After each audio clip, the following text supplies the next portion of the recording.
It's amazing how much data comes across one little hair's width of fiber optic lines.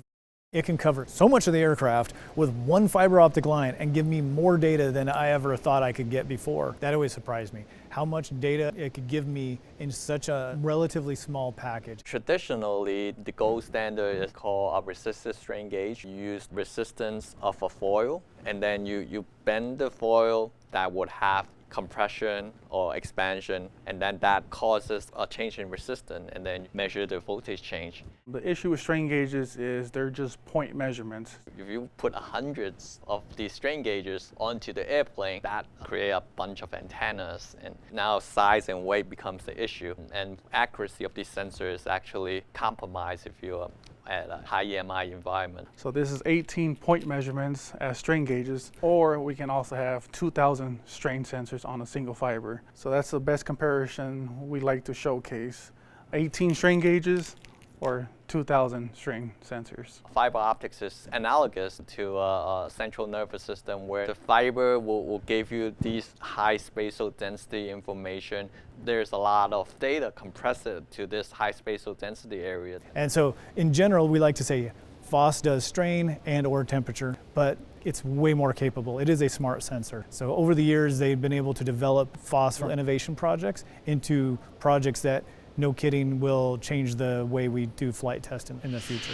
5, 4, 3, 2, 1, ignition. And liftoff. Liftoff of the Atlas V, carrying JPSS-2 and Lofton, a new weather observatory for our planet, and a test for planetary exploration. It was an inflatable heat shield. During re-entry, we were taking temperature measurements in the rigid nose cone behind the TPS of the vehicle. Both our sensors and our system were more rugged than we had expected. That was a nice surprise for us, and we were able to put it under our belt for future flights. The Lofted project was very happy with the results that they obtained, and the actual system you're seeing here is actually what flew on the vehicle. You can see the saltwater residue that occurred during splashdown of the Lofted vehicle, but it's a nice trophy for us for our first space flight of the FOSS technology. Additionally, another project that we have in the works is putting the FOSS system in a pallet similar to what we did with the T-38 with the test pilot school and the 586 squadron at Holloman Air Force Base. This is the first iteration of this particular system that we developed on the T-38 Agile pod. So if you can see the top of the plate, you can kind of see expansion.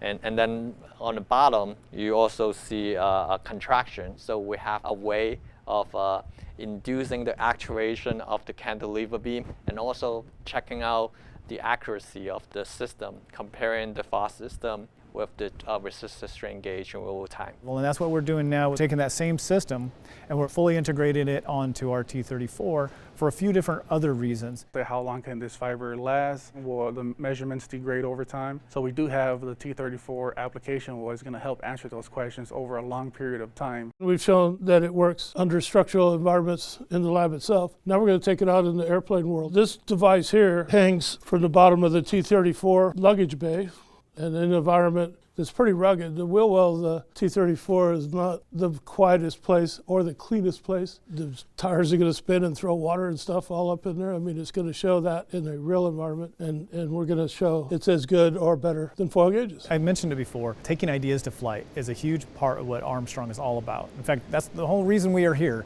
is to take ideas to flight. So all of our aircraft, the way I look at them, is they're flying labs. It might look like an F-18, it might look like a T-34, but it's a flying lab. As a technology, it can serve multiple purposes, so we're always surprised.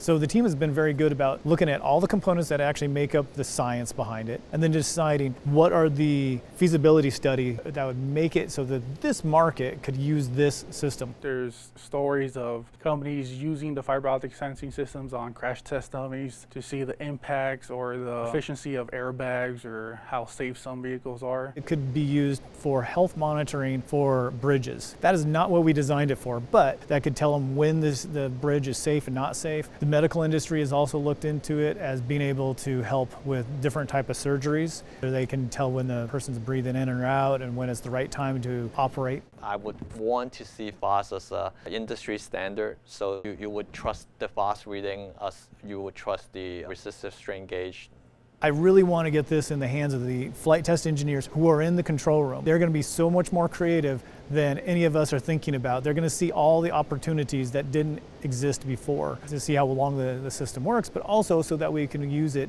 to train the next generation of flight test engineers.